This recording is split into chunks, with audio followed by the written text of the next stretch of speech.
Hi hello sisters and brothers ಎಲ್ಲ ಹೇಗಿದ್ದೀರಾ? ನಾನು ಸೂಪರಾಗಿದ್ದೀನಿ. ಇನ್ನೇನು ನವರಾತ್ರಿ ಸ್ಟಾರ್ಟ್ ಆಯಿತು ಅಂದರೆ ಪಿತೃಪಕ್ಷ ಆದ ನೆಕ್ಸ್ಟ್ ಡೇಯಿಂದ ಇಲ್ಲಿ ನಮ್ಮನೆ ಹತ್ತಿರ ಇರೋ ಬನಶಂಕರಮ್ಮ ಟೆಂಪಲ್ಗೆ ನಾನು ಬರ್ತಾಯಿದ್ದೀನಿ. ಹೋದ ವಿಡಿಯೋದಲ್ಲಿ ಹೇಳಿದ್ದೆ. ಹಾಗೆ ಇದು ಎರಡನೇ ದಿನವೂ ಬಂದೆ. ಇಲ್ಲಿ ಪ್ರತಿದಿನ ಅಂದರೆ 9 ದಿನವೂ ಕುಂಕುಮಾರ್ಚನೆ ಪ್ರಸಾದ, ಹಾಗೆ ಮಹಾಮಂಗಳಾರತಿ, ಹಾಗೆ 9 ದಿನ ನವರಾತ್ರಿ ಅಮ್ಮನವ್ರಿಗೆ ಒಂದೊಂದು ಅಲಂಕಾರ ಇರುತ್ತೆ. ಹಾಗೆ ಇವತ್ತು 2ನೇ ದಿವಸ ಆಗಿದ್ದರಿಂದ ಇವತ್ತು ಗ್ರೀನ್ ಬಟ್ಟೆ. ಇಲ್ಲಿ ಕೂತಿರೋರು ಸುಮಾರು ಜನ ನೋಡ್ಬೋದು, ಎಲ್ಲ ಗ್ರೀನ್ ಕಲರ್ ಬಟ್ಟೆ ಹಾಕೊಂಡ್ಬಂದಿದ್ದಾರೆ. ಒಂದೊಂದು ದಿನ ಒಂದೊಂದು ಬಣ್ಣ, ಅಂದರೆ 9 ದಿವಸಕ್ಕೆ 9 ಬಣ್ಣಗಳು ಇರುತ್ತೆ ಅಮ್ಮನವ್ರಿಗೆ. ಮೊದಲನೇ ದಿನ, 2ನೇ ದಿನ, 3ನೇ ದಿನ ಅಂತ ನಾನು ಮೊದಲನೇ ದಿನದ ವಿಡಿಯೋ ಆಲ್ರೆಡಿ ತೋರಿಸಿದ್ದೆ. ಇದು 2ನೇ ದಿನ ಗ್ರೀನ್ ಕಲರ್ ಬಟ್ಟೆ ಹಾಕ್ಕೊಂಡು ಬಂದಿದ್ದು. ಹಾಗೆ ಇವತ್ತು ಅಮ್ಮನವ್ರಿಗೆ ಅಷ್ಟಲಕ್ಷ್ಮಿ ಅಲಂಕಾರ ಮಾಡಿದ್ದಾರೆ. ಅಷ್ಟಲಕ್ಷ್ಮಿ ಅಲಂಕಾರ ಇಲ್ಲ ನವದುರ್ಗೆ ಅಲಂಕಾರ ಯಾವುದಾದ್ರೂ ಹೇಳ್ಬೋದು. ಯಾಕಂತಂದರೆ ಅಮ್ಮನವರು ಸೇರಿಸಿದ್ರೆ 9 ಆಯ್ತದೆ, ಅಮ್ಮನವ್ರನ್ನ ಸೇರಿಸ್ಲಿಲ್ಲ ಅಂತಂದರೆ 8 ಅಷ್ಟಲಕ್ಷ್ಮಿ ಅಲಂಕಾರ ಆಗುತ್ತೆ. ಇಲ್ಲಿ ಪಾಂಪ್ಲೆಟ್ ಇಟ್ಟಿದ್ರು, ಅದರಲ್ಲಿ ಹೇಳಿದ್ರು ಅಷ್ಟಲಕ್ಷ್ಮಿ ಅಲಂಕಾರ ಅಂತ ಮಾಡಿರೋದು ಅಂತ. ತುಂಬ ಚೆನ್ನಾಗಿ ಅಮ್ಮನವರಿಗೆ ಅಲಂಕಾರ ಮಾಡಿದ್ದಾರೆ. ಹಾಗೆ ಮಹಾಮಂಗಳಾರತಿ ಆಗ್ತಾಯಿತ್ತು, ನೋಡ್ಬೋದು ತುಂಬ ಚೆನ್ನಾಗಿ ಮಾಡ್ತಾರೆ. ಹಾಗೆ 9 ಥರ ಅಲಂಕಾರನೂ ಮಾಡ್ತಾರೆ ದಿನ. ನಾವು ಬಂದು ನೋಡಿ ಪೂಜೆ, ತೀರ್ಥ ಪ್ರಸಾದ ಎಲ್ಲ ತಗೊಂಡು ಹೋಗ್ತೀವಿ. ಇವತ್ತು ಒಂದು ವಿಷಯದ ಬಗ್ಗೆ ಶೇರ್ ಮಾಡೋಣ ಅಂತ ಅಂದ್ಕೊಂಡೆ.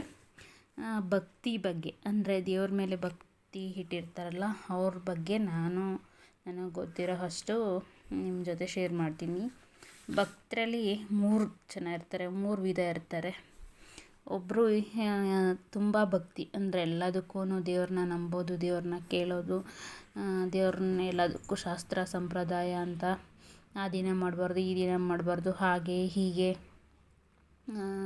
ಅದಂತೆ ಇದಂತೆ ಅಂತ ಹೇಳ್ಬಿಟ್ಟು ಎಲ್ಲದಕ್ಕೂ ಶಾಸ್ತ್ರ ಸಂಪ್ರದಾಯ ಅಂತಾರೆ. ಮತ್ತು ಅಂಥ ದಿವಸ ಕೊಡಬಾರ್ದು, ಇದನ್ನು ಕೊಡಬಾರ್ದು, ಅಂದರೆ ಈಗ ಮಂಗಳವಾರ ದುಡ್ಡು ಕೊಡಬಾರ್ದು, ಅಮಾವಾಸ್ಯೆ ದಿವಸ ಕೊಡಬಾರ್ದು, ಮತ್ತು ಅಮಾವಾಸ್ಯೆ ದಿವಸ ಪೂಜೆ ಮಾಡಬೇಕು. ಈ ರೀತಿ 108 ಥರ ಅಂತ ಹೇಳ್ಬೋದು. ತುಂಬ ಅಂದರೆ ತುಂಬ ಭಕ್ತಿ ಇರುತ್ತೆ ಅವರಿಗೆ ದೇವ್ರ ಮೇಲೆ. ದೇವ್ರನ್ನ ಕೇಳ್ದಲೇ ಯಾವ ಕೆಲಸನೂ ಅವ್ರು ಮಾಡೋದಿಲ್ಲ ಅಂತಲೇ ಹೇಳ್ಬೋದು. ಹಾಗೆ ಎರಡನೇ ಭಕ್ತರು ಯಾವ ಥರ ಇದ್ದಾರಪ್ಪ ಅಂತಂದರೆ, ಅವ್ರಿಗೆ ಭಕ್ತಿ ದೇವ್ರ ಮೇಲೆ ಇರಲ್ಲ ಅಂತ ಅಲ್ಲ, ಪೂಜೆ ಮಾಡಬೇಕು, ಗಂಧ ಕಡ್ಡಿ ಹಚ್ಚಬೇಕು, ನಮಸ್ಕಾರ ಮಾಡಬೇಕು ಅಷ್ಟೇ. ಅದು ಬಿಟ್ಟರೆ ಅವ್ರ ಕೆಲಸ ಆಯಿತು, ಅವರಾಯಿತು ಅಂತ ಇರ್ತಾರೆ. ಆ ದೇವರು ಈ ದೇವರು ಪೂಜೆ ಪುನಸ್ಕಾರ, ನಿಂಬೆಹಣ್ಣು ದೀಪ ಹಚ್ಚಬೇಕು, ನವರಾತ್ರಿಲಿ ಹೋಗಿ ಪೂಜೆ ಮಾಡಬೇಕು, ಮತ್ತು ಈ ದೇವಸ್ಥಾನಕ್ಕೆ ಹೋಗಬೇಕು, ಆ ದೇವಸ್ಥಾನಕ್ಕೆ ಹೋಗಬೇಕು, ಈ ರೀತಿ ಏನೂ ಅಂದ್ಕೊಳ್ಳಲ್ಲ.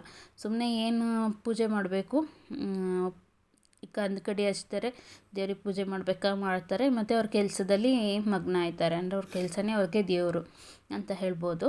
ಆ ಥರ ಭಕ್ತರು ಇರ್ತಾರೆ.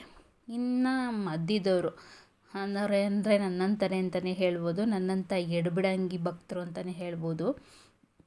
ಅವರೇನಪ್ಪ ಅಂತಂದರೆ, ಅವರು ಏನಾದರೂ ಒಂದು ಬೇಡಿಕೆನ ಇಟ್ಕೊಂಡು ದೇವ್ರ ಹತ್ರ ಕೇಳ್ಕೊತಾರೆ.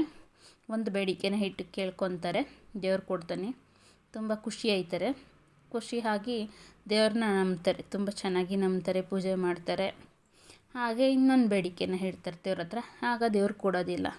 ಆಗ ದೇವರು ಮತ್ತು ಇನ್ನೊಂದು ಬೇಡಿಕೆ ಇಟ್ಟಾಗ ಕೊಡಲಿಲ್ವಲ್ಲ, ಆಗೇನು ಮಾಡ್ತಾರೆ, ಮತ್ತು ದೇವ್ರ ಮೇಲೆ ನಂಬಿಕೆ ಇಡೋದನ್ನು ಅಂದರೆ ಬಿಡ್ತಾರೆ. ಅಯ್ಯೋ ಈ ದೇವ್ರು ಕೊಡಲಿಲ್ಲ ಬಿಟ್ಟಾಕು ಅಂತ ಇನ್ನೊಂದು ದೇವ್ರ ಹತ್ರ ಹೋಗ್ತಾರೆ. ಇನ್ನೊಂದು ದೇವ್ರನ್ನ ಪೂಜೆ ಮಾಡ್ತಾರೆ, ಆ ದೇವ್ರೂ ವರ ಕೊಡ್ತಾನೆ. ಆ ದೇವರು ಮತ್ತು ತಿರ್ಗಾ ಇನ್ನೊಂದು ನೆಕ್ಸ್ಟ್ ವರ ಕೇಳ್ಕೊಂಡಾಗ, ನೆಕ್ಸ್ಟು ಏನಾದರೂ ಬೇಡಿಕೆ ಇಟ್ಟಾಗ ಕೊಡಲ್ಲ. ಆಗ ಆ ದೇವ್ರನ್ನ ಬಿಡ್ತಾರೆ. ಇದು ಮತ್ತು ಯಾವ್ದಾರು ಬೇರೆ ಹೊಸ ದೇವ್ರುಗಳ ಬಗ್ಗೆ ಕೇಳಿದ ತಕ್ಷಣ ಒಂಥರ ಕ್ಯೂರಿಯಾಸಿಟಿ, ನಾವು ಈ ದೇವ್ರಿಗೆ ಹೋಗೋಣ, ಆ ದೇವ್ರಿಗೆ ಹೋಗೋಣ, ಅದು ಮಾಡೋಣ, ಇದು ಮಾಡೋಣ ಅಂತ ಹೇಳ್ಬಿಟ್ಟು. ಸೊ ಎಲ್ಲದನ್ನು ಅಷ್ಟೇ, ಎಲ್ಲ ಮಾಡಿ ಅರ್ಧ ಬರ್ಧ ಬಿಡ್ತಾರೆ. ಯಾವ ದೇವ್ರಿಗೂ ಒಂದೇ ದೇವರಿಗೆ ಕರೆಕ್ಟಾಗಿ ಇರೋದಿಲ್ಲ ಭಕ್ತಿಯಾಗಿ, ಅದೇ ದೇವ್ರನ್ನ ಬೇಡಿಕೊಂಡು. ಒಟ್ಟಿನಲ್ಲಿ ಎಡಬಿಡಂಗಿ ಭಕ್ತರು ಅಂತಂದರೆ ಇವ್ರ ಥರದ್ದಾರೆ ಅಂತ ಹೇಳ್ಬೋದು, ಅಂದರೆ ನನ್ನ ಥರದವರು. ಮತ್ತು ಇನ್ನೊಂದು ಏನಪ್ಪ ಇವರು ಅಂತಂದರೆ, ಕಷ್ಟ ಬಂದಾಗ ತುಂಬ ಭಕ್ತಿಯಿಂದ, ತುಂಬ ಶ್ರದ್ಧೆಯಿಂದ, ತುಂಬ ಇದರಿಂದ ಮಾಡ್ತಾರೆ. ಅದೇ ಅವ್ರ ಕಷ್ಟ ಹೋಗಿ ಸ್ವಲ್ಪ ನೆಮ್ಮದಿಯಾಗಿದ್ದಾರೆ, ಖುಷಿಯಾಗಿದ್ದಾರೆ ಅಂತಂದರೆ ಭಕ್ತಿನೂ ಇರಲ್ಲ, ಏನೂ ಇರಲ್ಲ. ಯಾವ ಉಪವಾಸ ವ್ರತ ಪೂಜೆ ಪುನಸ್ಕಾರ ಏನೂ ಇಲ್ಲ ಅವ್ರಿಗೆ. ಅವ್ರ ಖುಷಿ, ಅವರ ಧ್ಯಾನ ಅವ್ರ ಇದರಲ್ಲೇ ಆಗೋಗುತ್ತೆ. ಅಂದರೆ ಅವ್ರಿಗೆ ಆವಾಗ ದೇವ್ರ ನೆನಪಾಗಲ್ಲ, ಕಷ್ಟ ಇಲ್ಲದಾಗ ನೆನಪಾಗಲ್ಲ, ಕಷ್ಟ ಇದ್ದಾಗ ಮಾತ್ರ ನೆನಪಾಗುತ್ತೆ. ಆ ಥರದವರು ಇರ್ತಾರೆ. ಅದರಲ್ಲಿ ನಾನು ಒಬ್ಬಳು. ಯಾಕೆ ಅಂದರೆ ಇರೋ ಸತ್ಯ ಒಪ್ಕೋಬೇಕಲ್ವ. ಆ ಥರದಳು, ಆ ಥರ ನಾನೂ ಅಂತ ನನಗನ್ಸುತ್ತೆ. ನನಗೆ ನನ್ನ ದೇವ್ರ ಮೇಲೆ ತುಂಬ ಭಕ್ತಿ ಇದೆ. ನಾನು ಭಕ್ತಿ ದೇವ್ರದ್ದು, ನಾನು ಆ ದೇವ್ರನ್ನ ಬಿಟ್ಟರೆ ನಾನು ಇನ್ನು ಬೇರೆ ದೇವ್ರನ್ನ ಅಷ್ಟಾಗಿ ನಂಬಲ್ಲ, ಪೂಜಿಸಲ್ಲ. ಆ ಥರ ಏನಿಲ್ಲ. ನಾನು ಎಲ್ಲ ದೇವ್ರ ಬಗ್ಗೆನೂ ಕಥೆಗಳನ್ನ ಕೇಳ್ತೀನಿ, ಎಲ್ಲ ದೇವ್ರ ಬಗ್ಗೆನೂ ಕ್ಯೂರಿಯಾಸಿಟಿ ಇರುತ್ತೆ, ಎಲ್ಲ ದೇವ್ರನ್ನೂ ಪೂಜೆ ಮಾಡ್ತೀನಿ. ಇಂಥ ದೇವ್ರಿಗೇ ನಾನು ಭಕ್ತಿಯಾಗಿದ್ದೀನಿ. ನನ್ನ ಫೇವ್ರೆಟ್ ಗಾಡ್ ಅಂತಲೂ ಹೇಳೋಕ್ಕಾಗಲ್ಲ. ಅಂದರೆ ಫೇವ್ರೆಟ್ ಗಾಡು ಶಿವ ಅಂತ ಅಂದ್ಕೊಂಡಿರ್ತೀನಿ, ಶಿವನೇ ಅಂತ. ಆದರೆ ಶಿವ ನಾನು ಕೇಳಿದ್ದು ಕೊಟ್ಟಿಲ್ಲ ಅಂದಾಗ ಶಿವನ ಬಿಟ್ಟು ಪಾರ್ವತಿ ಬಿಟ್ಟು ವಿಷ್ಣು ಬಿಟ್ಟು ಗಣೇಶನ ಬಿಟ್ಟು ಆಂಜನೇಯ, ಈ ಥರ ಆಂಜನೇಯನ ಬಿಟ್ಟು ಲಕ್ಷ್ಮೀ, ಈ ರೀತಿ ಒಂದೊಂದು ದೇವ್ರನ್ನ ಬಿಟ್ಟು ಒಂದೊಂದು ದೇವ್ರನ್ನ ಅನ್ನೋ ಥರ ಹೋಗ್ತಾ ಇರ್ತೀನಿ. ಕಂಟಿನ್ಯೂಸ್ ಆಗಿ ನಾನು ಒಂದೇ ದೇವ್ರನ್ನ ಪೂಜೆ ಮಾಡಬೇಕು, ಅದೇ ದೇವ್ರನ್ನೇ ಬೇಡ್ಕೋಬೇಕು ಅಂತ ಇಲ್ಲ. ಹಾಗೆ ಇದು ನೋಡ್ತಾ ಇರ್ಬೋದು, ಇಲ್ಲಿ ನಮ್ಮ ಮನೆ ಮುಂದೆನೇ, ನಮ್ಮ ಮನೆ ರೋಡಲ್ಲೇ ಗಣೇಶನ ಕೂರಿಸಿದ್ದಾರೆ. ಗಣೇಶನ ಕೂರಿಸಿ 3 ದಿವಸ, ಅಂದರೆ ಶುಕ್ರವಾರ, ಶನಿವಾರ, ಭಾನುವಾರ 3 ದಿವಸ ಇಟ್ಟಿದ್ರು. ಇದು ಶನಿವಾರದ ದಿನ. ಶನಿವಾರ ಇಲ್ಲಿ ಸ್ಟೇಜ್ ಹಾಕಿ ಆರ್ಕೆಸ್ಟ್ರಾ ಥರ ಕರೆಸಿದ್ರು. ಹಾಗೆ ಮಕ್ಕಳು ಡ್ಯಾನ್ಸ್ ಕ್ಲಾಸ್ ಇರುತ್ತದಲ್ಲ, ಆ ಮಕ್ಳುಗಳು ಕೂಡ ಬಂದಿದ್ದರು ಡ್ಯಾನ್ಸ್ ಮಾಡೋದಕ್ಕೆ. ಅಂದರೆ ಆರ್ಕೆಸ್ಟ್ರಾದಲ್ಲಿ ಮಾಡ್ತಾರಲ್ಲ, ಸೊ ಅದೇ ಥರ ಇಲ್ಲಿ ನೋಡ್ತಾ ಇರ್ಬೋದು. ಇವರು ನಮ್ಮ ಮಕ್ಕಳು. ಇದರಲ್ಲಿ ಮಧ್ಯದಲ್ಲಿದ್ದಾಳಲ್ಲ ಅವಳು ನನ್ನ ದೊಡ್ಡ ಮಗಳು. ಆಕೆ ಈ ಕಡೆ ಸೈಡಲ್ಲಿ ನಿಂತಿದ್ದಾಳಲ್ಲ, ಅಂದರೆ ಬ್ಲ್ಯಾಕ್ ಆ್ಯಂಡ್ ವೈಟ್ ಶರ್ಟ್ ಹಾಕ್ಕೊಂಡು, ಅವಳು ನನ್ನ ಚಿಕ್ಕ ಮಗಳು. ಇವ್ರೂ ಕೂಡ ಎರಡೇ ದಿವಸದಲ್ಲಿ ಡ್ಯಾನ್ಸ್ನ ಪ್ರಾಕ್ಟೀಸ್ ಮಾಡಿ ಇಲ್ಲೇ ಅಕ್ಕಪಕ್ಕ ಇರೋ ಮನೆಗಳು ಹುಡುಗರು ಇವರೆಲ್ಲ, ಅಂದರೆ ನಮ್ಮ ರೋಡಲ್ಲಿರೋ ಮಕ್ಳುಗಳೇ, ಇವರೆಲ್ಲ 2 ದಿವಸದಲ್ಲಿ ಪ್ರಾಕ್ಟೀಸ್ ಮಾಡಿಬಿಟ್ಟು ಈ ಡ್ಯಾನ್ಸ್ ಮಾಡ್ತಾಯಿದ್ದಾರೆ. ಅಂದರೆ ಸ್ವಲ್ಪ ಟ್ರೆಂಡ್ ಆಗಿರೋವು ಮತ್ತು ಇದಾಗಿರೋ ಅಂಥ ಸಾಂಗ್ಗಳನ್ನ ತೊಗೊಂಡು ಡ್ಯಾನ್ಸ್ ಮಾಡ್ತಾಯಿದ್ದಾರೆ, ಚೂರು ಸಾಂಗ್ಗಳನ್ನ ತೊಗೊಂಡು. ಹಾಗೆ ಅವರು ಡ್ಯಾನ್ಸ್ ಆಡ್ತಿದ್ದಿದ್ದು ನೋಡಿದೆ, ನನಗೆ ತುಂಬ ಖುಷಿಯಾಯಿತು. ನಮ್ಮ ಮಕ್ಕಳು ಸೇರಿ ಹಾಡ್ತಾಯಿರೋದು, ಅಂದರೆ ಒಂಚೂರು ತಮಿಳ್ ಸಾಂಗು ಇವಾಗ ರೀಲ್ಸಲ್ಲೆಲ್ಲ ವೈರಲ್ ಆಗಿರ್ತವೆ, ಫೇವ್ರೇಟ್ ಆಗಿರ್ತವಲ್ಲ, ಸೊ ಆ ಥರ ಸಾಂಗ್ಗಳನ್ನು ಸ್ವಲ್ಪ ತಗೊಂಡು. ಹಾಗೆ ಪುನೀತ್ ರಾಜ್ಕುಮಾರ್ ಫ್ಯಾನು ಅಂತಲೇ ಹೇಳ್ಬೋದು ನನ್ನ ಚಿಕ್ಕ ಮಗಳು. ಅವ್ರದ್ದು 1-2 ಸಾಂಗ್ನ ತಗೊಂಡು ಒಟ್ಟು 5 ಮಿನಿಟ್ಸ್ ಮೇಲೆ ಮಾಡಿದ್ರು ಟೋಟಲು. ತುಂಬ ಚೆನ್ನಾಗಿ ಮಾಡಿದ್ರು ಅಂತಲೇ ಹೇಳ್ಬೋದು.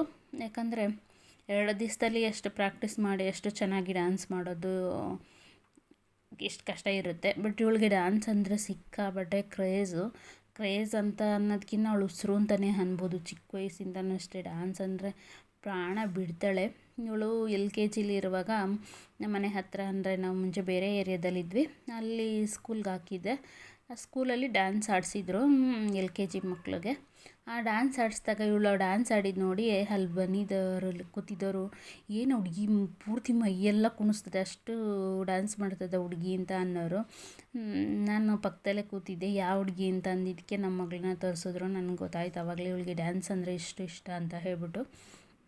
ಹಾಗೆ ರಚಿತಾರಾಮ್ ಸಾಂಗ್ ಇದೆಯಲ್ವ, ಹೆಣ್ಣೆ ಸಾಂಗು, ಸೊ ಅದನ್ನು ಹಾಡ್ತಾಯಿದ್ರು. ಕೊನೆಯಲ್ಲಿ ಅವರು ಹೋಗಲ್ಲಿ ನಿಮ್ಮ ಡ್ಯಾಡಿ ಕಡ್ಡಿ ಹಿಡ್ಕೊಂಡು ನಿಂತಿರ್ತಾರೆ ಅಂತ ಇವರು, ಅಂದರೆ ಆರ್ಕೆಸ್ಟ್ರಾದಲ್ಲಿ ಆ್ಯಂಕರಿಂಗ್ ಮಾಡ್ತಾರಲ್ವ, ಸೊ ಅವರು ಹೇಳ್ತಾಯಿದ್ರು, ಹೋಗಲ್ಲಿ ನಿಮ್ಮ ಡ್ಯಾಡಿ ಕಡ್ಡಿ ಹಿಡ್ಕೊಂಡು ಕೂತ್ಕೊಂಡಿದ್ದಾರೆ ಅಂತ ಹೇಳ್ಬಿಟ್ಟು.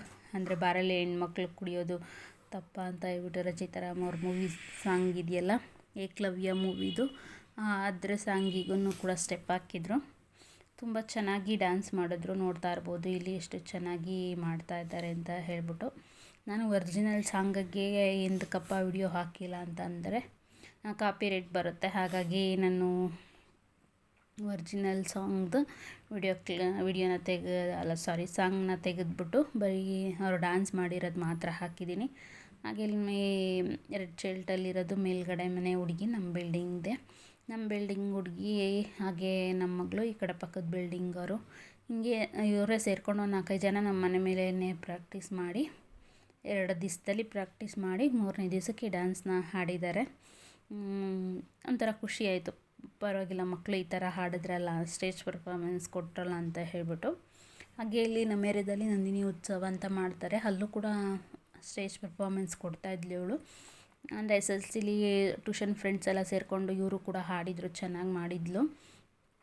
ಹೋದ ವರ್ಷ ಮಾಡಿಲ್ಲ, ಈ ವರ್ಷವೂ ಈ ಹುಡುಗಿರೆಲ್ಲ ಸೇರಿಕೊಂಡು ಮಾಡ್ತೀವಿ ಅಂತ ಹೇಳಿದ್ರು. ಬಟ್ ಸಾಂಗುಗೆ ಅಂದರೆ ಡ್ಯಾನ್ಸ್ ಮಾಡಿ ವಿಡಿಯೋ ಕಳಿಸಿ ಅಂತ ಹೇಳಿದ್ರಂತೆ. ಅಂದರೆ ಅವರು ಇಲ್ಲ ಸ್ಕೂಲ್ ಕಡೆಯಿಂದ ಕೊಟ್ಟರೆ ಮಾಡ್ತಾರೆ, ಸ್ಕೂಲ್ ಕಡೆಯಿಂದ ಕೊಟ್ಟರೆ ಹೆಸರು ತೊಗೋತಾರೆ. ಬಟ್ ಇವರು ಯಾವುದು ಸ್ಕೂಲ್ ಇಲ್ವಲ್ಲ, ಎಲ್ಲ ಚಿಕ್ಕ ಮಕ್ಕಳು ದೊಡ್ಡ ಮಕ್ಕಳು ಸೇರ್ಕೊಂಡು ಮಾಡ್ತಾರಲ್ಲ, ಹಾಗಾಗಿ ಏನು ಬೇಡ ಅಂತ ನಾನು ಅಂದೆ. ಹಾಗೆ ಪ್ರಾಕ್ಟೀಸು ಮಾಡಿಲ್ಲ. ಈಗ ಆಲ್ರೆಡಿ ನವರಾತ್ರಿ ಸ್ಟಾರ್ಟಾಗಿ ಹೋಗಿದೆ.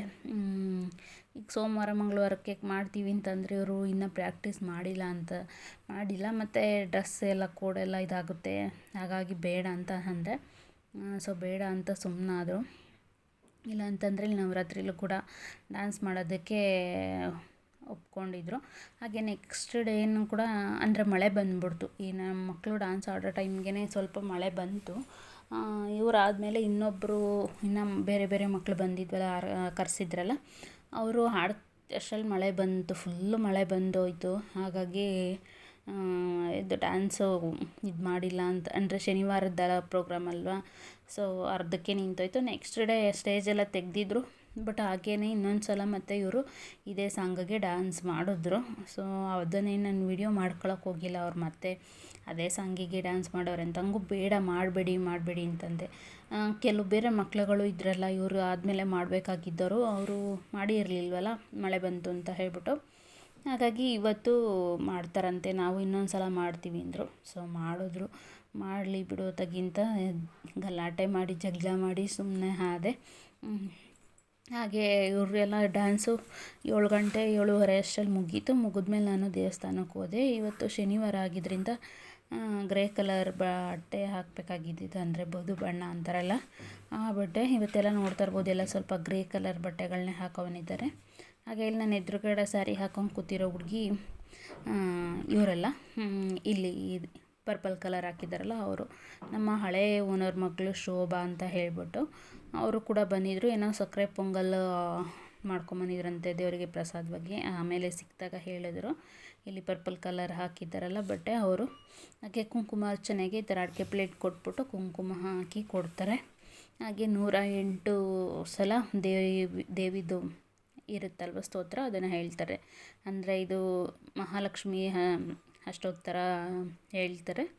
ಅದಕ್ಕೆ ನಾವು ಈ ಕುಂಕುಮನ ಒಂದು ಸೈಡಿಂದ ತೆಗೆದು ಇನ್ನೊಂದು ಸೈಡಿಗೆ ಈ ರೀತಿ ಹಾಕಾದ್ಮೇಲೆ ನಾವು ಅರ್ಚನೆ ಮಾಡಿರ್ತಕ್ಕಂಥ ಕುಂಕುಮನ ಹಣೆಗೆ ಇಟ್ಕೊಂಡು ಸ್ವಲ್ಪ ಮಾಂಗಲ್ಯಕ್ಕೆ ಇಟ್ಕೊಂಡು ಮತ್ತು ಅದನ್ನೆಲ್ಲ ತೆಗೆದು ಇಡ್ತಾರೆ. ಅದನ್ನೆಲ್ಲ ತೆಗೆದ್ಬಿಟ್ಟು ಮತ್ತೆ ಅದನ್ನು ಪ್ಯಾಕ್ ಮಾಡಿ ಇಟ್ಟಿರ್ತಾರೆ. ನಾವು ಪ್ರಸಾದ ಎಲ್ಲ ತೊಗೊಂಡು ಬರುವಾಗ ಆ ಕುಂಕುಮನೂ ಕೂಡ ತೊಗೊಂಡು ಬರೋದು. ಅಂದರೆ ನಾವೇ ಅರ್ಚನೆ ಮಾಡಿರೋ ಕುಂಕುಮ ನಮಗೆ ನೆಕ್ಸ್ಟ್ ಡೇ ಕೊಡ್ತೀವಿ ಅಂತ ಹೇಳ್ತಾರೆ. ಹಾಗೆ ಇವತ್ತು ಅಮ್ಮನಿಗೆ ಗಂಧದ ಅಲಂಕಾರ ಮಾಡಿದರು. ತುಂಬ ಚೆನ್ನಾಗಿ ಕಾಣಿಸ್ತಿತ್ತು. ಅಮ್ಮ ಎದ್ದು ಬರ್ತಾಯಿತ್ತು, ಸಿಂಹದ ಮೇಲೆ ಕೂತಿರೋದು ನಿಜವಾಗಿ ಬಂದಿದೆಯೇನೋ ಅನ್ನೋ ಥರ ಕಾಣಿಸ್ತಾಯಿತ್ತು. ನನಗಂತೂ ತುಂಬ ಖುಷಿಯಾಗುತ್ತೆ. ಹಾಗೆ ಎದುರುಗಡೆನೇ ಹೋಗಿ ನಿಂತ್ಕೊಂಡು ಒಂದೊಂದು ಚೂರು ವಿಡಿಯೋ ಕ್ಲಿಪ್ ತೊಗೋತೀನಿ. ಹಾಗೆ ಅಮ್ಮನ ಮಹಾಮಂಗಳಾರತಿನೂ ಕೂಡ ನೋಡ್ತೀನಿ. ಯಾಕಂದರೆ ತುಂಬ ಚೆನ್ನಾಗಿ ಮಾಡ್ತಾರೆ ಇಲ್ಲಿ. ಪ್ರತಿ ವರ್ಷವೂ ಬರ್ತಾಯಿದ್ದೀನಿ. ಸೊ ಹಾಗಾಗಿ ನಾನು ಕೂಡ ನೋಡಿ ಕೈ ಮುಗಿದು ಬರ್ತೀನಿ. ಬಟ್ ನನಗೆ ಈ ದೇವಸ್ಥಾನದಲ್ಲಿ ನನಗೆ ಅಂದರೆ ನನ್ನ ಎಕ್ಸ್ಪೀರಿಯೆನ್ಸ್ ಆಗಿರೋದು ಏನಂತಂದರೆ, ನಾನು ಯಾರನ್ನ ಕರ್ಕೊಂಡೋಗಿ ಈ ದೇವ್ರ ಹತ್ರ ಬೇಡ್ಕೊಳ್ಳಿ ನಿಮ್ಗೆ ಒಳ್ಳೆಯದಾಗುತ್ತೆ ಅಂತ ಹೇಳ್ತೀನೋ ಅವರಿಗೆ ತುಂಬ ಒಳ್ಳೆಯದಾಗುತ್ತೆ. ನಾನು ಎಷ್ಟೊಂದು ಜನ ನೋಡಿದ್ದೀನಿ. ಇದೇ ಸ್ಕಂದ ಮಾತ ಅಂದರೆ ನವರಾತ್ರಿ 5ನೇ ದಿವಸ ಸ್ಕಂದ ಮಾತ ಬರುತ್ತಲ್ಲ, ಅವತ್ತು ಬಂದು ಅವತ್ತೊಂದೇ ದಿವಸ ಬಂದಿದ್ದು ಒಬ್ಬರು ಕುಂಕುಮಾರ್ಚನೆ ಮಾಡೋದ್ರು. ಅವ್ರಿಗೆ ಗಂಡು ಮಗು ಆಯಿತು. ಕೆಲವು ಮದುವೆ ಆಗ್ದವ್ರು ಬಂದು ಕುಂಕುಮಾರ್ಚನೆ ಪೂಜೆ ಮಾಡಿದ್ರು, ಮದುವೆ ಆಯಿತು. ಇನ್ನು ಕೆಲವ್ರು ಬೇರೆ ಏನೋ ಕಷ್ಟದಲ್ಲಿದ್ದರು, ಅವ್ರಿಗೆಲ್ಲ ಒಳ್ಳೆಯದಾಯಿತು. ಸೊ ನನಗೆ ತಿಳಿದಿರೋ ಪ್ರಕಾರ ಅಮ್ಮ ಅಂತಾರೆ, ನಾನು ಯಾರನ್ನ ಕರ್ಕೊಂಡೋಗಿ ಪೂಜೆ ಮಾಡಿಸಿ ಇಲ್ಲಿ ಬೇಡ್ಕೊಳ್ಳಿ ಇದಾಗುತ್ತೆ ಅಂತೀನೋ ಅವರಿಗೆಲ್ಲ ಒಳ್ಳೆಯದಾಗ್ತಿದೆ. ಬಟ್ ನಾನೇನು ಅಂತ ನನಗೆ ಹೇಳೋಕ್ಕೆ ಬರಲ್ಲ. ಮತ್ತು ಇನ್ನೊಂದು ಏನಾಯ್ತಪ್ಪ ಅಂತಂದರೆ, ಶನಿವಾರ ಭಾನುವಾರ ಆರೆಂಜ್ ಕಲರ್ ಹಾಕ್ಕೊಂಬರ್ಬೇಕಿತ್ತು ಬಟ್ಟೆ. ಹಾಗೆ ಭಾನುವಾರ ಏನು ಮಿಸ್ಟೇಕ್ ಆಯಿತು ಅಂತಂದರೆ, ನನ್ನ ಮಗಳು ವೈಟ್ ಬಟ್ಟೆ ಕಣಮ್ಮ ಇವತ್ತು ಅಂತ ಅಂದ್ಲು. ಸೊ ವೈಟ್ ಬಟ್ಟೆ ಅಂತ ಅಂದ್ಕೊಂಡು ನಾನು ವೈಟ್ ಬಟ್ಟೆ ಹಾಕ್ಕೊಂಡೋಗಿದ್ದೆ. ಬಟ್ ಅವತ್ತು ಆರೆಂಜ್ ಇತ್ತು. ಇದು ಭಾನುವಾರದ ಮಧ್ಯಾಹ್ನ ಇಲ್ಲಿ ಪ್ರಸಾದನೂ ಅಂದರೆ ಗಣೇಶನ ಕೂರಿಸಿದ್ರಲ್ಲ, ಸೊ ಪ್ರಸಾದ ಕೊಡ್ತಾಯಿದ್ರು. ಹಾಗಾಗಿ ಹುಡುಗರೆಲ್ಲ ಮಕ್ಕಳು ದೊಡ್ಡವರು ಎಲ್ಲರೂ ಹೋಗಿ ಕ್ಯೂ ನಿಂತಿದ್ರು. ನೋಡ್ತಾ ಇರ್ಬೋದು. ಕೇಸರಿಬಾತು ಮತ್ತು ಟೊಮೊಟೊ ಬಾತು ಮಾಡಿದರು. ನನಗೂ ಈಸ್ಕೊಂಬಂದು ಕೊಟ್ಟರು. ಮಕ್ಕಳೆಲ್ಲ ಅಲ್ಲೇ ಹಾಕಿಸ್ಕೊಂಡು ಕೂತ್ಕೊಂಡು ತಿಂತಾಯಿದ್ರು, ನೋಡ್ತಾ ಇರ್ಬೋದು. ನಾನಂತೂ ಕೇಳಿಕೇನೆ ಇಳಿಲಿಲ್ಲ ಅಂತಲೇ ಹೇಳ್ಬೋದು, ಯಾಕಂದರೆ ಎಲ್ಲ ಕಾಣಿಸುತ್ತೆ ನಮ್ಮ ಮನೆ ಎದುರುಗಡೆನೇ. ಹಾಗಾಗಿ ಸುಮ್ಮನೆ ಏನಕ್ಕೆ ಕೇಳಿದ್ದು ಹೋಗಿ ನೋಡೋದು ಮಾಡೋದು ಅಂತ ಹೇಳ್ಬಿಟ್ಟು. ಮತ್ತು ನಮ್ಮ ಮಕ್ಕಳಂತೂ ಬೆಳಗ್ಗೆನೇ ಹೋದವರು, ಫುಲ್ಲು ಸಂಜೆ ರಾತ್ರಿವರೆಗೂ ಅಲ್ಲೇ ಇದ್ದರು. ಆ ಗಣೇಶನ ಬಿಡೋಕ್ಕೂ ಕೂಡ ವ್ಯಾನಲ್ಲೂ ಕೂಡ ನಾನು ಹೋಗ್ತೀನಿ ಅಂತ ಹೇಳ್ಬಿಟ್ಟು ಕೂತ್ಕೊಂಡಿದ್ಲು. ನಾನು ಬೇಡ ಅಂತ ಹೇಳಿ ಕರೆದೆ. ಹಾಗೆ ಇಲ್ಲಿ ಮ್ಯೂಸಿಕಲ್ ಚೇರ್ನೂ ಕೂಡ ಮಕ್ಕಳಿಗೆ ಹಾಡಿಸ್ತಾ ಇದ್ದಾರೆ. ಇದರಲ್ಲೂ ಪಾರ್ಟಿಸಿಪೇಟ್ ಮಾಡಿ ನನ್ನ ಚಿಕ್ಕ ಮಗಳು ಸೋತ್ಲಂತೆ, ಬೇಗನೆ ಔಟ್ ಆಗಿದ್ದಾಳೆ, ಅಲ್ಲೇ ಕೂತಿದ್ದಾಳೆ. ಹಾಗಾಗಿ ಹಂಗೆ ನೋಡಿದೆ. ನನಗೆ ನಮ್ಮ ಪಕ್ಕದ ಮನೆ ಹುಡುಗಿ ಹೇಳ್ತು, ಆಂಟಿ ಯುಕ್ತನೂ ಸೇರಿಕೊಂಡಿದ್ಲು, ಆದರೆ 3ನೇ ಸತಿಗೆ ಸೋತೋದ್ಲು ಅಂತ ಹೇಳ್ಬಿಟ್ಟು. ಸೊ ನೋಡ್ತಾ ಇರ್ಬೋದು, ಇಲ್ಲಿ ಮಕ್ಕಳು ಮ್ಯೂಸಿಕಲ್ ಚೇರ್ ಹಾಡ್ತಾ ಇರೋದು. ಹಾಗೆ ಇಲ್ಲಿ ನಮ್ಮ ರೋಡಲ್ಲಿ ಸ್ವಲ್ಪ ಲೇಟಾಗಿ ಕೂರಿಸಿದ್ರು ಗಣೇಶನ ಅಂತ ಹೇಳ್ಬೋದು. ಯಾಕಪ್ಪ ಅಂತಂದರೆ ಹಬ್ಬ ಆಗಿ ಆಲ್ರೆಡಿ ಒಂದು ತಿಂಗಳಾಯಿತು. ಒಂದು ತಿಂಗಳಾದಮೇಲೆ ಕರೆಕ್ಟಾಗಿ ಕೂರಿಸಿದ್ದಾರೆ. ಹಾಗೆ ಇದು ಭಾನುವಾರ ನೈಟೇ ಹೇಳಿದ್ನಲ್ಲ, ಭಾನುವಾರ ನೈಟು ಸ್ಟೇಜ್ ಇರಲಿಲ್ಲ, ಏನಿರಲಿಲ್ಲ, ಹಾಗೆ ಡ್ಯಾನ್ಸ್ ಮಾಡಿದ್ರು ಅಂತ. ಬೇರೆ ಮಕ್ಕಳನ್ನು ಕೂಡ ಮಾಡ್ತಿದ್ರು ಅಂತ ಇವರೇನೆ.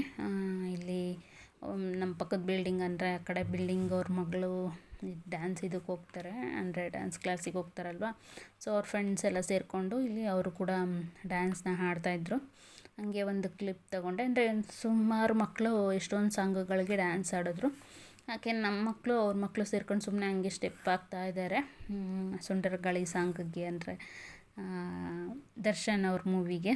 ಆ ಮೂವಿ ರಿಲೀಸ್ ಆದಾಗಲೇ ನಮ್ಮ ಮದುವೆ ಆಗಿದ್ದು. ಹಾಗೆ ನಮ್ಮ ಮದುವೆ ಆಗಿ ಫಸ್ಟ್ ಮೂವಿ ನೋಡಿದ್ದು ದರ್ಶನ್ದು, ಅಂದರೆ ಸುಂಟರಗಾಳಿ ಆ ಮೂವಿ. ಆ ಸಾಂಗಿಗೆ ಇಲ್ಲಿ ಸ್ವಲ್ಪ ಸ್ಟೆಪ್ ಹಾಕ್ತಿದ್ರು, ಬಟ್ ಅದು ಗೊತ್ತಾಗ್ತಿಲ್ಲ. ಯಾವುದೇ ಆಗಲಿ ಪ್ರಾಕ್ಟೀಸ್ ಮಾಡ್ದಲೇ ಸ್ಟೆಪ್ ಹಾಕೋದು ಎಷ್ಟು ಕಷ್ಟ ಅಂತ ನಿಮಗೂ ಗೊತ್ತಾಗುತ್ತೆ. ಬಟ್ ಆದ್ರೂ ಇದು ಪ್ರಾಕ್ಟೀಸ್ ಇಲ್ದಲೇ ಸುಮ್ಮನೆ ಆ ಸಾಂಗಿಗೆ ಹಂಗೆ ಹಾಕ್ಕೊಂಡು ಹಂಗೆ ಮಾಡ್ತಾ ಇದ್ದಾರೆ. ಪರವಾಗಿಲ್ಲ ಅಂತ ಅನ್ನಿಸ್ತು. ಯಾವುದು ಒಂದಿನೂ ಪ್ರಾಕ್ಟೀಸ್ ಮಾಡ್ದಲೇ ಸ್ಟೆಪ್ ಗೊತ್ತಿಲ್ದಲೇ ಸುಮ್ಮನೆ ಅವ್ರ ಮನ್ಸಿಗೆ ಬಂದಂಗೆ ಒಂದೇ ಥರ ನೋಡ್ಕೊಂಡು ಆಡೋದು ಎಷ್ಟು ಕಷ್ಟ ಅಂತ ನಿಮ್ಗೆ ಗೊತ್ತಿರುತ್ತೆ. ಸೊ ಇವರು ಕೂಡ ಹಾಡ್ತಾ ಇದ್ದಾರೆ. ನಾನು ಭಾನುವಾರ ಇದನ್ನು ಇವ್ರದ್ದೆಲ್ಲ ಡ್ಯಾನ್ಸ್ ಎಲ್ಲ ಮುಗಿದ್ಮೇಲೆ ನಾನು ಗಣೇಶನ ಹತ್ರ ಹೋಗೇ ಇರಲಿಲ್ಲ. ಅಂದರೆ ಗಣೇಶನ ನೋಡೇ ಇರಲಿಲ್ಲ. ಕೆಳಗಡೆ ಹೋಗಿ ಹಾಗೆ ಕುರ್ಸಿರೋ ಹತ್ರನೂ ಹೋಗಿ ನಾನೇನು ಮಾಡಿದೆ, ಸಂಜೆ ಇದೆಲ್ಲ ಡ್ಯಾನ್ಸ್ ಪ್ರೋಗ್ರಾಮ್ ನಡೆಯುವಾಗ ಸ್ನಾನ ಮಾಡಿಕೊಂಡು, ಬೆಳಗ್ಗೆಯಿಂದ ಮಾಡಿರಲಿಲ್ಲ, ತಲೆಗೆ ಎಣ್ಣೆ ಹಚ್ಚಿದೆ. ಹಾಗಾಗಿ ತಲೆಗೆ ಸ್ನಾನ ಮಾಡಿ ಹೋಗಿ ಗಣೇಶನ ದರ್ಶನ ಮಾಡಿಕೊಂಡು ಗಣೇಶನಂಗೆ ಒಂದು ಫೋಟೋ ತೊಗೊಂಡು ಆಮೇಲೆ ಇಲ್ಲಿ ದೇವಸ್ಥಾನಕ್ಕೆ ಹೋದೆ. ಕರೆಕ್ಟಾಗಿ 7:15ಗೆ ಹೋಗ್ತೀನಿ ಕುಂಕುಮಾರ್ಚನೆಗೆ. ಅದೇ ನಮ್ಮ ರೋಡಲ್ಲೇ ಇದೆ ದೇವಸ್ಥಾನ. ಸ್ವಲ್ಪ ದೂರ ಆಗುತ್ತೆ, ನಡ್ಕೊಂಡು ಹೋಗಬೇಕು, ನಡ್ಕೊಂಡೇ ಹೋಗ್ತೀನಿ. ಹಾಗೆ ಶನಿವಾರ ನೈಟ್ ಅಂತೂ ಫುಲ್ಲು ಮಳೆ ಬಂದುಬಿಟ್ಟಿತ್ತು. ಆ ಮಳೆ ಬಂದಿದ್ದಕ್ಕೆ ಬರೋದೇ ಕಷ್ಟ ಆಗೋಗಿತ್ತು. ಛತ್ರಿ ಬೇರೆ ತೊಗೊಂಡೋಗಿರಲಿಲ್ಲ. 9 ಗಂಟೆ ಆದರೆ ಇನ್ನೂ ಅಲ್ಲೇ ಇದ್ದೆ. ಈಗೇನಪ್ಪ ಮಾಡೋದು ಅಂದ್ಕೊಂಡೆ. ಅಷ್ಟರಲ್ಲಿ ನಮ್ಮ ಹಳೆ ಓನರ್ ಮಗಳು ಬಂದಿದ್ಲು ಅಂತ ಹೇಳಿದ್ನಲ್ಲ, ಸಕ್ಕರೆ ಪೊಂಗಲ್ ತಂದಿದ್ಲು ಅಂತ. ಅವಳ ತಮ್ಮ ಬಂದಿದ್ದ, ಅವಳನ್ನ ಕರ್ಕೊಂಡು ಹೋಗೋಕ್ಕೆ. ಆಗ ನಾನು ನೋಡ್ಬಿಟ್ಟು ಅಕ್ಕ ಬರ್ತೀನಿ ರೀ ಅಂತ ಹೇಳಿಬಿಟ್ಟು ಅವಳನ್ನ ಬಿಟ್ಟು ಮಳೆ ಒಳಗೇ ಛತ್ರಿ ತೊಗೊಂಡು ಬಂದಿದ್ದ. ನಾನು ಹಂಗೆ ಕುತ್ಕೊಂಬಂದೆ. ಹಂಗೂ ಸ್ವಲ್ಪ ಬಟ್ಟೆ ಎಲ್ಲ ನೆಂದೋಯ್ತು, ಬಟ್ ತಲೆ ನೆನೆಲಿಲ್ವಲ್ಲ, ಸಾಕು ಅಂತ ಹೇಳ್ಬಿಟ್ಟು ಮನೆಗೆ ಬಂದು ಬಟ್ಟೆ ಎಲ್ಲ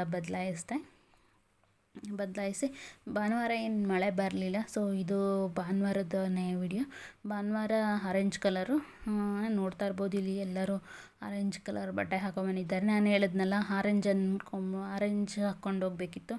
ನನ್ನ ಮಗಳು ವೈಟ್ ಅಂದ್ಲು ಅಂತ ಹೇಳ್ಬಿಟ್ಟು ವೈಟ್ ಬಟ್ಟೆ ಹಾಕ್ಕೊಂಡು ಹೋಗ್ಬಿಟ್ಟಿದ್ದೆ. ಅಂದರೆ ಪಿಂಕ್ ಕಲರ್ ಟಾಪ್ ಇತ್ತು, ಅದರಲ್ಲೂ ವೈಟ್ ಇತ್ತು, ಮತ್ತು ವೈಟ್ ಮೇಲೆ ವೈಟ್ ಪ್ಯಾಂಟ್ ಹಾಕ್ಕೊಂಡು ಹೋಗಿದ್ದೆ. ಸೊ ಇವತ್ತು ಅಮ್ಮನವ್ರಿಗೆ ವಿಭೂತಿ ಅಲಂಕಾರ ಮಾಡಿದ್ದಾರೆ. ನಾನು ಬಿಡು ಹೋಗಲಿ ಆಯಿತು, ಆರೆಂಜ್ ಕಲರ್ ಹಾಕ್ಕೊಂಬರಲಿಲ್ಲ ಅಂದ್ರೆ ಅಮ್ಮನವ್ರಿಗೂ ವಿಭೂತಿ ಅಲಂಕಾರ ಮಾಡಿದ್ದಾರೆ. ಅಂದರೆ ವೈಟು, ನಾನು ವೈಟು, ಇಬ್ಬರು ವೈಟ್ ಹಾಕ್ಕೊಂಬಂದಿದ್ದೀವಿ ಅಂದ್ಕೊಂಡು ಮನಸ್ಸಿಗೆ ಸಮಾಧಾನ ಮಾಡಿಕೊಂಡೆ. ಹಾಗೆ ಮಹಾಮಂಗಳಾರತಿ ಆಗ್ತಾಯಿತ್ತು. ಮಹಾಮಂಗಳಾರತಿ ಆಗುವಾಗ ನನಗೆ ಒಂದು ವಿಡಿಯೋ ಕ್ಲಿಪ್ನ ತಗೊಂಡೆ. ಇಲ್ಲಿ ಪಾಂಪ್ಲೆಟ್ ಇಟ್ಟಿದ್ದಾರೆ ನೋಡಿ, ಯಾವ್ಯಾವ ದಿನ ಯಾವ್ಯಾವ ಅಲಂಕಾರ ಅಂತ ಹೇಳ್ಬಿಟ್ಟು. ಫಸ್ಟು ಮಹಾಮಂಗಳಾರತಿ ಎಲ್ಲ ಆದಮೇಲೆ ಪ್ರಸಾದ ತೊಗೊಂಡು, ಆಮೇಲೆ ಕೊನೆಯಲ್ಲಿ ಎಲ್ಲರೂ ತೊಗೊಂಡಾದಮೇಲೆ ನಾನು ಬಂದು ಈ ರೀತಿ ಒಂದ್ಸಲಿ ವಿಡಿಯೋ ಕ್ಲಿಪ್ನ ತೊಗೊತೀನಿ, ಯಾಕಂದರೆ ಅವಾಗ ಯಾರೂ ಜನ ರಶ್ ಇರೋಲ್ಲ, ಎಲ್ಲರದ್ದು ಮುಗ್ದೋಗಿರುತ್ತೆ. ಕೊನೆ ಮೂಮೆಂಟಲ್ಲಿ ಪ್ರಸಾದ ಎಲ್ಲ ಇಸ್ಕೊಂಬಂದಾದಮೇಲೆ ಈ ರೀತಿ ಒಂದು ವಿಡಿಯೋ ಕ್ಲಿಪ್ನ ತೊಗೊಳ್ಳೋದು. ಹಾಗೆ ಇಲ್ಲಿ 9 ದೇವ್ರನ್ನ ಕೂರಿಸಿರ್ತಾರೆ. ಅದನ್ನು ನಾಳೆ ವಿಡಿಯೋದಲ್ಲಿ ಹೇಳ್ತೀನಿ, ಯಾವ್ಯಾವ ದೇವ್ರನ್ನ ಕಳಸನ ಕೂರಿಸಿದ್ದಾರೆ ಅಂತ ಹೇಳ್ಬಿಟ್ಟು. ಇಲ್ಲಿ ನೋಡ್ತಾ ಇರ್ಬೋದು, ಎಲ್ಲರೂ ಪ್ರಸಾದ ಇಸ್ಕೊಂಡು ಸ್ವಲ್ಪ ಹೊತ್ತು ಕೂತ್ಕೊಂಡು, ಹಾಗೆ ಮಕ್ಕಳಿರೋರೆಲ್ಲ ಪ್ರಸಾದನ ತಿನ್ನಿಸ್ಕೊಂಡು ಹೋಗ್ತಾರೆ. ನಾನು ಕೂಡ ಅಷ್ಟೇ ದೇವ್ರಿಗೆಲ್ಲ ನಮಸ್ಕಾರ ಮಾಡಿಕೊಂಡು ಹಾಗೆ ವಿಡಿಯೋ ಎಲ್ಲ ತಗೊಂಡು ಮನೆಗೆ ಬಂದೆ. ಇದಾಗಿತ್ತು. ಇದು ತುಂಬ ಲಾಂಗ್ ಲೆಂತಿ ವ್ಲಾಗು, ಅದು ನವರಾತ್ರಿ ದಿನಗಳ ಬಗ್ಗೆ. ಹಾಗೆ ಯಾರೆಲ್ಲ ನಮ್ಮ ಚಾನೆಲ್ನ ಹೊಸ್ದಾಗಿ ನೋಡ್ತಾ ಇದ್ದೀರಾ, ಪ್ಲೀಸ್ ಸಬ್ಸ್ಕ್ರೈಬ್ ಮಾಡ್ಕೊಂಡು ನೋಡಿ. ವಿಡಿಯೋ ಇಷ್ಟ ಆಯಿತು ಅಂತಂದರೆ ಲೈಕ್ ಮಾಡಿ, ಕಮೆಂಟ್ ಮಾಡಿ, ಶೇರ್ ಮಾಡಿ, ನಿಮ್ಮ ಫ್ಯಾಮಿಲಿ ಫ್ರೆಂಡ್ಸಿಗೆ ಶೇರ್ ಮಾಡಿ, ಸಬ್ಸ್ಕ್ರೈಬ್ ಮಾಡ್ಕೊಳ್ಳೋದಕ್ಕೆ ಹೇಳಿ. ಹಾಗೆ ಸಪೋರ್ಟ್ ಮಾಡಿ. ಇದು ಎಲ್ಲ ಮುಗಿಸ್ಕೊಂಡು ಮನೆಗೆ ಬಂದಾಗ ಗಣೇಶನ್ನ ಬಿಡೋದಕ್ಕೆ ಎಲ್ಲ ಹೋಗ್ತಾಯಿದ್ರು. ನಮ್ಮ ಹುಡುಗರು ಹತ್ತಿದ್ರು ಇದರಲ್ಲಿ, ಬೇಡ ಬಾ ಅಂತ ಹೇಳಿ ಬೈದು ಇಳಿದು ಹಾರಿಸ್ಕೊಂಡೆ ಇಬ್ಬರೂ ವಾಪಸ್ ಮನೆಗೆ. ಬೆಳಗಿಂದ ಹಾಡಿದ್ದೀರಾ ಸಾಕು ಅಂತ ಹೇಳಿ. ಈಗ ನಮ್ಮನೆ ರೋಡ್ ಹತ್ರ ಕೂತಿದ್ದು ಗಣೇಶ ಹೋಗ್ತಾ ಇದೆ. ನಾನು ಗಣೇಶನಿಗೆ ಟಾಟಾ ಬಾಯ್ ಬಾಯ್ ಅಂತ ಹೇಳ್ಬಿಟ್ಟು ಕಳಿಸ್ತಾ ಇದ್ದೀನಿ, ನೆಕ್ಸ್ಟ್ ವರ್ಷ ಬಾರಪ್ಪ ಅಂತ ಹೇಳಿ. ಇದಿಷ್ಟೇ ಇವತ್ತಿನ ವಿಡಿಯೋ. ಸೊ ಪ್ಲೀಸ್ ಸಪೋರ್ಟ್ ಮಾಡಿ, ಹಾಗೆ ಸಬ್ಸ್ಕ್ರೈಬ್ ಮಾಡ್ಕೊಳ್ಳಿ. ಹಾಗೆ ವಿಡಿಯೋನ ಸ್ಕಿಪ್ ಮಾಡ್ದಲೇ ಪೂರ್ತಿ ನೋಡಿ. ಹಾಗೆ ತುಂಬ ಒಳ್ಳೊಳ್ಳೆ ವಿಡಿಯೋಸ್ನ ಹಾಕಿದ್ದೀನಿ, ಎಲ್ಲ ವಿಡಿಯೋಸ್ನ ನೋಡಿ ಸಪೋರ್ಟ್ ಮಾಡಿ. ಹಾಗೆ ಏನಾದರೂ ನಿಮಗೆ ಹೇಳಬೇಕು ಅನಿಸಿದ್ರೆ ಕಮೆಂಟ್ಸ್ ಮಾಡಿ, ಲೈಕ್ ಮಾಡಿ, ಶೇರ್ ಮಾಡಿ. Thank you for watching.